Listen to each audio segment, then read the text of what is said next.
Hola amigos del ajedrez, continuamos con mi sistema de Ninsowish para principiantes. En este caso traeremos, tras varios ejemplos, los siguientes temas: cadenas de peones, ataques envolventes, base de ataque a la cadena de peones y maniobra de intercambio fuerte y débil. Estos serán los temas a tratar en este vídeo, que esperamos les sean de utilidad.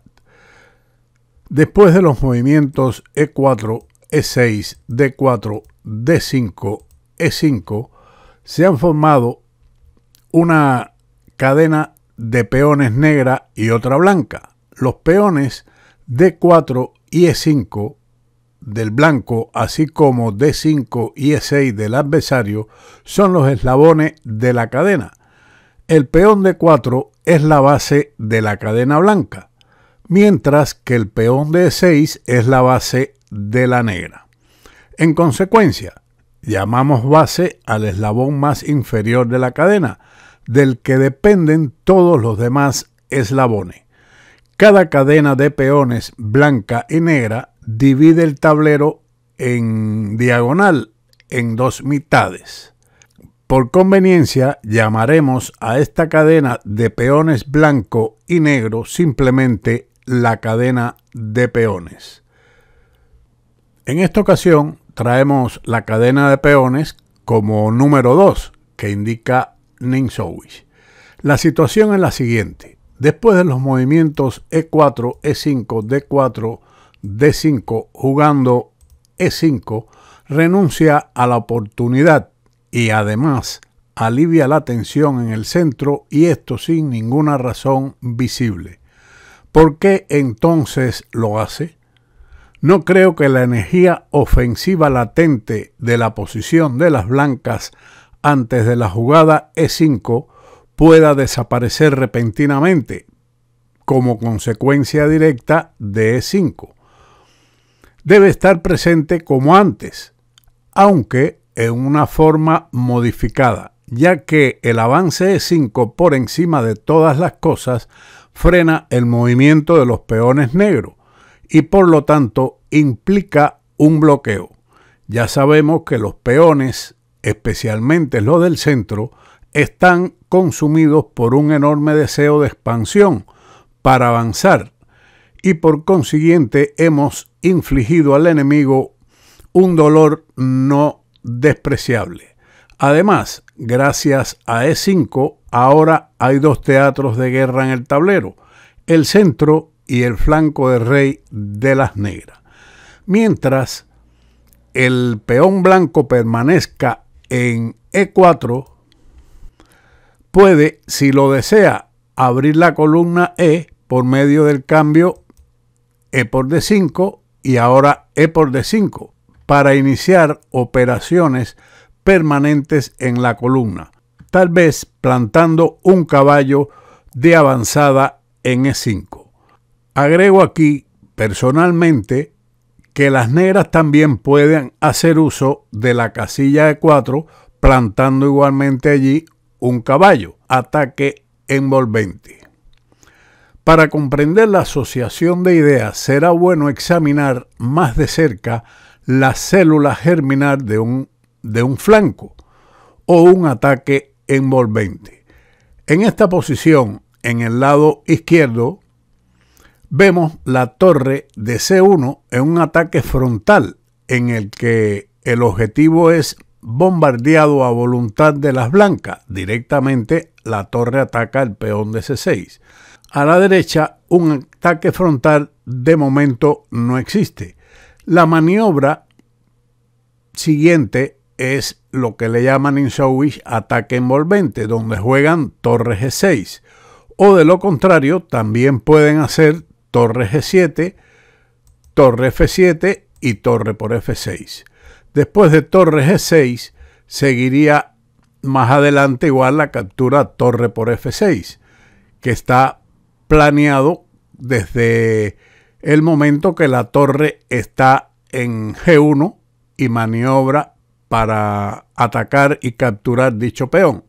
Es importante para nuestro propósito enfatizar el hecho de que el peón F blanco en esta posición es un elemento necesario del problema, ya que si estuviera ausente, un ataque frontal contra el peón F de las negras no solo sería posible, sino que sería nuestro camino más fácil, como en el lado izquierdo. Por otra parte, el ataque contra el peón F6, si no hubiera sido inmovilizado, no tendría ningún sentido estratégico, de acuerdo con el principio. El objetivo debe reducirse primero a la inmovilidad. De ello se deduce que la posición mostrada en esta posición, en el lado derecho, representa el verdadero preludio del ataque de flanco o envolvente. Tenemos otro ejemplo, base de ataque de la cadena de peones. Una vez establecido esto, se considera que el plan de acción que se muestra en esta posición está lógicamente justificado. Su fin es una preparación para un ataque como el que hemos visto en el lado derecho del ejemplo anterior. Y si esta operación puede llamarse de ataque, como de hecho lo es, podemos atribuir con buena conciencia a la maniobra E5, construcción de cadenas, seguida del avance del peón de F4 a F5, un ataque también contra E6. En este orden de ideas, podemos decir que el peón negro de E6 puede considerarse un segundo teatro de guerra. Por lo tanto, viendo o recordando el ejemplo anterior de ataque envolvente, como mostramos en esta posición, en este caso, las blancas realizan el cambio F por E6, F por E6 y torre F6. Para recapitular, por la jugada de las blancas E5, la formación de la cadena de peones siempre crea dos teatros de guerra, de los cuales el ala enemiga, encogida por el avance, forma uno, y la base de la cadena de peones enemiga el otro. Además, E5 se inspira en el deseo de atacar. El ataque al peón negro de D5, presente antes del movimiento del peón a E5, ha sido transferido al peón negro de E6, que ha sido reducido a la inmovilidad por nuestro propio peón de E5, para quedar expuesto a un ataque de flanco por medio de F4 y F5. Como habíamos mencionado en el ejemplo anterior, donde Ninsowi decía que el objetivo de ataque debe ser fijado, en esta posición es algo similar. El peón de E6 ha sido fijado por el peón de E5 para posteriormente atacarlo. Estas técnicas de ataque, tanto envolvente como fijación de debilidades, lo vemos mucho en las partidas de los maestros actuales. Seguimos entonces con este otro ejemplo, que muestra, en este caso, el peón C de las blancas y no su peón B es la base de la cadena. Nótese bien, ya que este peón aún no ha sido unido a la asociación de la cadena de peones blanco y negro, ya que falta un colega negro en la casilla B3. Contra esta base, las negras envían el peón B para saltarla por medio de B5. En el ejemplo anterior, por ejemplo, F6 en lugar de B5 tendría que ser etiquetado como un error, ya que después de la caída del peón de E, la cadena de peones de las blancas permanecería intacta, además de crearse un punto débil en una columna abierta a través del cambio o después del cambio del peón de E5 por el de F6. Por lo tanto, seguimos con la jugada B5 que persigue como objetivo B4, habiendo de esta forma provocado a las blancas a que jueguen C por B4. Ahora el peón de D4 es promovido a la base, pero a diferencia de su predecesor, no está protegido. La base desprotegida, no protegida por un peón, es una debilidad y por lo tanto da ocasión a un asedio duradero, como el que propondremos más adelante. Ahora estamos en el camino hacia una verdadera comprensión de la cuestión. Las operaciones de liberación en el dominio de la cadena de peones son análogas a la lucha contra un bloqueador problemático que ya estudiamos anteriormente, y en consecuencia nuestro problema actual se reduce a un bloqueo. Aquí lógicamente Ningsowi lo que establece es que la cadena de peones de las blancas ha sido debilitada después de este último cambio en B4, pero permanece el peón de D4 sin la protección apropiada del peón de C3. En este ejemplo vamos a ver la maniobra de intercambio fuerte. Está claro para nosotros, después de estudiar el capítulo 4 del bloqueo, que cada pieza enemiga que mantiene en jaque a un peón que de otro modo sería móvil puede ser concebida como un bloqueador. Sin embargo, debe causar sorpresa que después de las jugadas siguientes E4, E6, D4, D5 y E5, estemos de acuerdo en considerar a los peones D4 y E5 como bloqueadores adecuados en nuestro sentido. La sorpresa está en ver un peón así descrito, porque en general pensamos que los peones están bloqueados y el papel de un bloqueador que imaginamos está reservado para un oficial. Aquí tal vez se refiere a un oficial, puede ser un caballo, puede ser un alfil, otra pieza de mayor rango. En general, esto es cierto, pero los peones de una cadena son peones de un orden superior y en sus funciones difieren de la manada común. Concebir a los peones de una cadena como bloqueadores parecería entonces ser bastante correcto. Reconociendo esto, tratemos ahora de aplicar a la cadena maniobra de cambio en casillas de bloqueo con el que nos familiarizamos en el capítulo 4, que trataba del bloqueo y que hemos expuesto en otros vídeos. El intercambio, como dijimos allí, solo podría justificarse si el nuevo bloqueador demostraba ser más débil que el predecesor.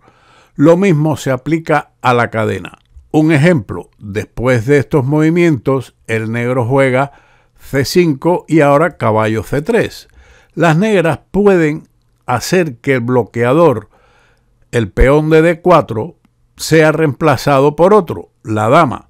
De hecho, después de los siguientes movimientos, C por D4, dama por D4 y caballo C6, la dama resulta ser una bloqueadora a la que será difícil mantener en su puesto y se demuestra que la calidad es correcta.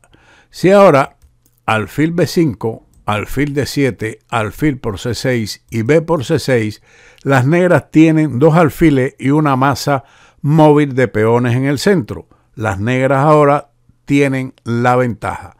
Esta es la maniobra de intercambio fuerte.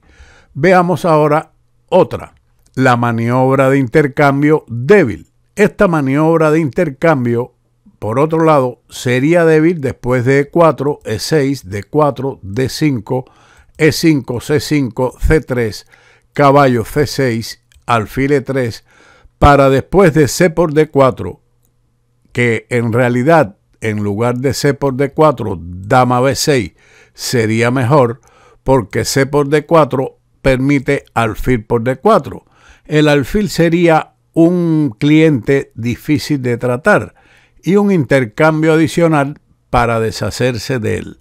Por ejemplo, para deshacerse de esta pieza hay que jugar caballo por D4, dama por D4, caballo E7, caballo F3, caballo C6 y dama F4. Llevaría a la expulsión de las tropas de bloqueo, pero solo a costa de la pérdida de tiempo causada por los movimientos del caballo de rey negro, que ha jugado a caballo E7 y caballo C6. En esta posición las blancas se encuentran bastante bien. Sus piezas están colocadas como lo estaría para un ataque en el flanco del rey, pero también tienen suficiente influencia en el centro. Por ejemplo, F6 para eliminar o dispersar el resto de la cadena de peones blancas, seguiría alfil B5, A6, alfil por C6, B por C6, enroque. Y las negras nunca lograrán hacer móvil su peón de E6, porque si ahora sigue F por E5, caballo por E5, se establece un caballo en esta posición que podría reforzarse con el traslado del caballo de B1 a D2 y a F3.